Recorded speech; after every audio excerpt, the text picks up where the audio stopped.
Hello guys everybody, good morning good morning good morning. ఎలా ఉన్నారు? అందరూ బాగున్నారు కదా? మీరు బాగుంటే నేను కూడా బాగుంటాను. ఈరోజు టాపిక్ ఏంటంటే, ఆ, నేను వీడియోలో చెప్పుకున్నట్లు వర్కౌట్స్తో పాటు నా డైట్ కూడా నేను ఛానల్లో అప్లోడ్ చేస్తానని మీకు చెప్పాను కదా. అయితే ఈరోజు నేను మార్నింగ్ నుంచి డిన్నర్ అయ్యేంత వరకు నేను ఏమేమి తీసుకుంటున్నాను, నా డైట్ ప్లాన్ ఏంటి అనే విషయాన్ని మీకు ఈ వీడియోలో చెప్పడం జరుగుతుంది. ఎవరైనా ఇంకా నా ఛానల్ సబ్స్క్రైబ్ చేసుకోలేకపోతే కనుక నా ఛానల్ని సబ్స్క్రైబ్ చేసుకుని నాకు ఫాలో కొట్టి నన్ను సపోర్ట్ చేయండి. మీకు ఇంకా మంచి మంచి వాల్యుబుల్ అయిన వీడియోస్ మీకు నేను అప్లోడ్ చేస్తాను. అయితే మనం ఎందుకైతే ఈ ఛానల్ ఉపయోగించామన్నది మీకు ఆల్రెడీ ముందు వీడియోలో చెప్పాను. నేను ఐసీఎన్కి ప్రిపేర్ అవుతున్నాను.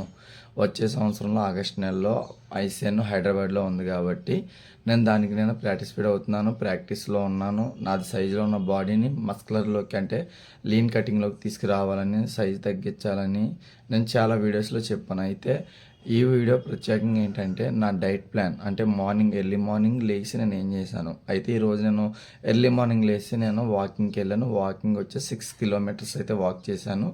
వాక్ అయిన తర్వాత బ్రేక్ఫాస్ట్ ఏంటి, బ్రేక్ఫాస్ట్ అయిన తర్వాత ఆఫ్టర్నూన్ లంచ్ ఏంటి, లంచ్ తర్వాత స్నాక్స్ ఏంటి, ఇవన్నీ కూడా ఈ వీడియోలో ఈరోజు మీకు అప్లోడ్ చేయడం జరుగుతుంది. అందరూ కూడా అందరూ మిస్ కాకుండా నా వీడియోని చూసి నన్ను సబ్స్క్రైబ్ చేయమని, నన్ను సపోర్ట్ చేయమని ఈ వీడియో ద్వారా మిమ్మల్ని అడుగుతున్నాను. ఓకే, మనం అయితే వీడియోలోకి వెళ్ళిపోదాం.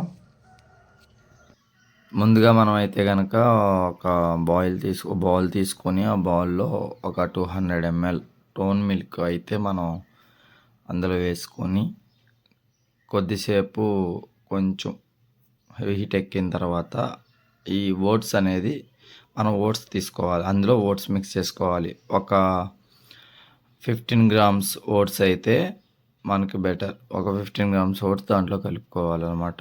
ఆ 15 గ్రామ్స్ ఓట్స్ వేసిన తర్వాత కొంచెం సేపు మనం హీట్ అయిన తర్వాత, కొంచెం బాయిల్ అయిన తర్వాత హనీ తీసుకోవాలి. హనీ వచ్చి నేను ఈ హనీ తీసుకున్నా, డాబర్ హనీ తీసుకున్నా. హనీ వచ్చేసి మనం ఎక్కువగా కూడా తీసుకోకూడదు. ఒక టీ స్పూన్ అయితే మనకు సరిపోతుందండి. ఈ క్వాంటిటీలోకి ఒక టీ స్పూన్ మాత్రమే మనం తీసుకోవాలి. ఎక్కువ తీసుకున్నా మనకి షుగర్ అనేది యాడ్ అయిపోతుంది. ఒక టీ స్పూన్, నేను చూపిస్తుంది చూడండి, ఆ టీ స్పూన్ సరిపోతుంది. అలా మనకి టేస్ట్ అయితే కనుక సూపర్ ఉంటుందండి. టేస్ట్ పరంగా కూడా బాగానే ఉంటుంది. టేస్ట్ విషయంలో మీరేమీ రాజీ పడక్కర్లేదు, కంగారు పడక్కర్లా. టేస్ట్ కూడా బాగానే ఉంటుంది. ఇప్పుడు ఓట్స్ 15 గ్రామ్స్, హనీ ఒక టీ స్పూన్ తీసుకొని ఈ 200 టోన్ మిల్క్లో మనం ఈ రెండు మిక్స్ చేసిన తర్వాత కూడా మనం ఏం చేయాలంటే, మన దగ్గరలోని సూపర్ మార్కెట్లో ఇటువంటి కోకో పౌడర్ అనే డబ్బా మనకు దొరుకుతుంది. క్యాడ్బరీ కోకో పౌడర్ అయితే తీసుకోవాలి. ఈ క్యాడ్బరీ కోకో పౌడర్ కూడా మనం ఎంత తీసుకోవాలంటే, ఇందాక టీ స్పూన్ వేసాను చూసారా, ఆ టీ స్పూన్తోనే మనము ఈ మెజర్మెంట్స్తో చేసుకోవాలి. ఎదిగో నేను చూపిస్తాను చూడ, టీ స్పూన్, ఆ టీ స్పూన్ ద్వారా చేసుకుంటే సరిపోతుంది. ఇప్పుడు ఇదంతా మనం ఏం చేయాలంటే, ఇది మనం మిక్స్ చేసుకోవాలన్నమాట. టోటల్ మిక్సింగ్ కొట్టాలి మొత్తం. అది లో ఫ్లేమ్లో ఉండగానే, హీట్లో ఉండగానే మనం మిక్స్ చేసుకుంటే మనకి వైట్గా ఉన్న ఓట్స్ మీల్ ఇలా మంచి కలర్ఫుల్గా రెడీ అవుతుంది. Chocolate flavour type. ఈ క్యాడ్బరీ కోకో పౌడర్ వేయడం వల్ల ఇంకా మంచి టేస్ట్ అయితే వస్తుంది. మంచి టేస్ట్. అలా స్టార్టింగ్ అయితే కనుక ఓన్లీ ఓట్స్ మిల్ తీసుకునేవాడిని. మా కోచ్ నాకు మరి ఇది పెట్టడం జరిగింది, కోకో పౌడర్ వాడమన్నాడు. సరే, చాలా అలా ఎక్సలెంట్. అసలు నాకు ఈ టేస్ట్ అయితే 200 ml మాత్రమే తీసుకోవాలి కాబట్టి కొంచెమే తింటున్నాను. లేకపోతే మొత్తం రప్పలాడిచ్చేది నట్టుకొని. సో అంటే మన కోచ్ ఏంటంటే మనకు తగ్గట్టుగానే మనం డైట్ పెడతాడు. మనకి ఏ కంటెంట్ కావాలో, ఏ బాడీ వెయిట్ లాస్ అవ్వాలన్నది మన కోచ్ ద్వారా మనకి ఇలా ఏర్పడి. ఇదేనండి నా ఓట్స్ మీల్. హాయ్ ఫ్రెండ్స్, మనమైతే ఇందాక బ్రేక్ఫాస్ట్ అయితే కంప్లీట్ చేసాం. ఇప్పుడు టైం వచ్చేసి 11 అవుతుంది. అంటే 11 అంటే మనం స్నాక్స్ తీసుకునే టైము. అందులోకి స్నాక్స్ పరంగా ఒక 5 ఆల్మండ్స్ అయితే నేను స్నాక్స్ రూపంగా తీసుకున్నాను. ఇప్పుడు 11 అయ్యింది. తర్వాత మరి మనం లంచ్ టైంలో కలుసుకుందాం.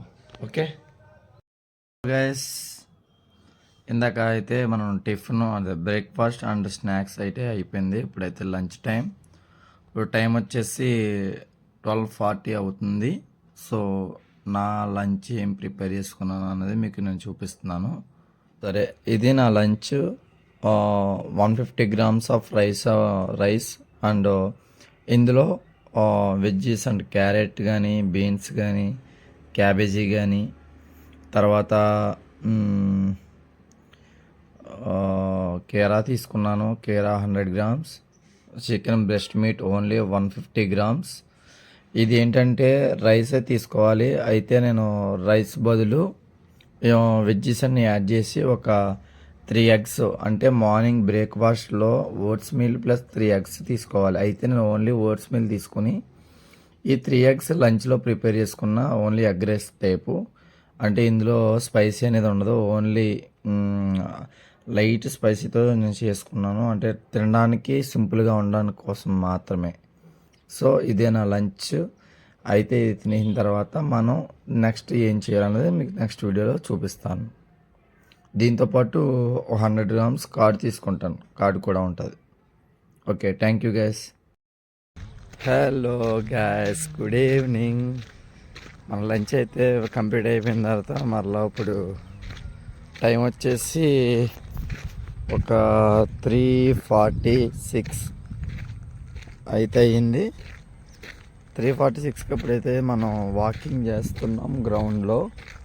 ఇప్పుడు వాకింగ్ వచ్చేసి ఒక 6 కిలోమీటర్స్ అయితే వాక్ చేస్తాం. మరలా వాకింగ్ అయిపోయిన తర్వాత ఏం చేస్తా అన్నది మీకు వీడియోలో చూపిస్తాను. బట్ అయితే వాకింగ్ చేయడానికి నాకు చాలా పీస్ఫుల్గా ఉంటుంది. ఇక్కడ గ్రౌండ్ సార్ మీకు చూపిస్తా. చూస్తారు, గ్రౌండ్ అయితే చాలా ఎక్సలెంట్ ఉంటుంది. వాక్ చేయడం కానీ, రన్నింగ్ చేయడం కానీ, క్రికెట్ ఆడడం గురించి కానీ చాలా ఎక్సలెంట్. అసలు దీన్ని శశి పిచ్ అంటారు. నేను డైలీ కంపల్సరీ నేను మార్నింగ్ అండ్ ఈవినింగ్ ఇక్కడికే వచ్చి వాకింగ్ చేసుకుని నా వాకింగ్ స్టెప్స్ అనేది నేను కంప్లీట్ చేసుకుంటా. ఓకే, వాకింగ్ కంప్లీట్ చేద్దాం. ఇప్పుడైతే కంప్లీట్ చేసిన తర్వాత ఏం చేస్తాను అన్నది మీకు వీడియోలో చూపిస్తాను. Bye bye, see you. Today అయితే ఈవినింగ్ వాక్ అయితే కంప్లీట్ చేసుకుని ఫ్రెష్ అప్ అయిపోయి జిమ్కి స్టార్ట్ అయిపోదామని ఫ్రెష్ అయిపోయాను. జిమ్కి వెళ్ళే ముందు ఫ్రీ వర్కౌట్గా 2 అరటిపళ్ళు అయితే తీసుకుంటున్నాను. 2 అరటిపళ్ళు తీసుకుని మిగతా జిమ్కి వెళ్ళిపోయి జిమ్లో మాట్లాడుకుందాం. ఓకే, ఈరోజు వర్కౌట్ అయితే కనుక బైసెప్ చేసాం. బైసెప్ ఒక 3 వేరియేషన్లు చేశాను. బైసెప్ అయితే మరి చాలా మామూలుగా పడలేదు, ర్యామ్ పడింది, రప్పలాడిచ్చింది. అలాగే ట్రైసెప్ కూడా ఒక 3 వేరియేషన్లు వేసాను. అంటే బైసెప్ ఒక 3 వేరియేషన్స్, ట్రైసెప్ ఒక 3 వేరియేషన్ చేశాను. వర్కౌట్ మొత్తం గిర్రాకొచ్చింది. వర్కౌట్ అయితే కంప్లీట్ చేసుకుని వచ్చేసాం. ఇప్పుడైతే వర్కౌట్ అయిపోయిన తర్వాత మనం పోస్ట్ వర్కౌట్ అంటే మనం దాని తగ్గట్టుగా డిన్నర్ తీసుకుందాం. డిన్నర్లో ఏం తీసుకుంటున్నాం అంటే మనం ఆఫ్టర్నూన్ ఏ లంచ్ అయితే తీసుకున్నామో యాజ్ ఇట్ ఈజ్ అదే డిన్నర్లో కూడా అదే ఫుడ్ని తీసుకుంటున్నాను. మార్నింగ్ ఆఫ్టర్నూన్ ఏ ఫుడ్ అయితే తీసుకున్నానో అదే ఫుడ్ ఇప్పుడు కూడా డిన్నర్లోకి అదే యాజ్ ఇట్ ఈజ్ అదే మీల్ నేను తీసుకోబోతున్నాను. సో దానికోసమే నేను ఆ మీల్ మీకు వీడియో తీయట్లేదు. యాజ్ ఇట్ ఈజ్ అదే వీడియో మీకు అదే చేస్తున్నాను కాబట్టి నేను. సో ఈ విధంగా మార్నింగ్ నుంచి ఈవినింగ్ వరకు మనం బ్రేక్ఫాస్ట్ నుండి డిన్నర్ వరకు మనం తీసుకున్న ఈ డైట్ అంతటిలో మన క్యాలరీస్ ఎన్ని వచ్చాయంటే 2012 క్యాలరీస్ అయితే మనకు వచ్చినాయి. ఫ్యాట్ వచ్చేసి 65 గ్రామ్స్, 61 గ్రామ్ ఫ్యాట్ ఉంది. కార్బోహైడ్రేట్స్ 188 గ్రామ్స్, అలాగే ప్రోటీన్ వచ్చేసి 175 గ్రామ్స్. అంటే డే మొత్తంలో ప్రతి డేకి మనం తీసుకునేవన్నీ కూడా ఇలా లెక్కలో మనకు ఉంటుంది అనమాట. అయితే సో మనం ఏంటంటే కటింగ్ సిరీస్లో ఉన్నాం కాబట్టి ఇంకా ముందు ఇంకా తగ్గుతాయి. క్యాలరీస్ తగ్గుతుంది, ఫ్యాట్ తగ్గుద్ది, ప్రోటీన్ తగ్గుద్ది, ఫైబర్, కార్బోహైడ్రేట్ అన్నీ తగ్గుతాయి అనమాట. సో మన ఐసీఎన్కి ప్రిపేర్ అవుతున్నాం కాబట్టి ఐసీఎన్ తగ్గట్టుగా మనం బాడీ చేంజెస్ అవ్వాలి కాబట్టి మనం ఇవన్నీ చేయాలి, తప్పదు. మంచి బాడీ కావాలంటే కనుక ఓన్లీ జిమ్ చేస్తే సరిపోదండి, డైట్ కూడా మెయింటైన్ చేయాలి. సో ఇంతవరకు చూశారు కాబట్టి ఇంకా మంచి వీడియోస్తో మీకు నేను ఇంకా అప్లోడ్ చేయడం జరుగుతుంది. సో నా ఛానల్ ఇంకెవరైతే సబ్స్క్రైబ్ చేసుకోలేదో వారు సబ్స్క్రైబ్ చేసుకోవాలని కోరుకున్నాను. అందరికీ జై హింద్.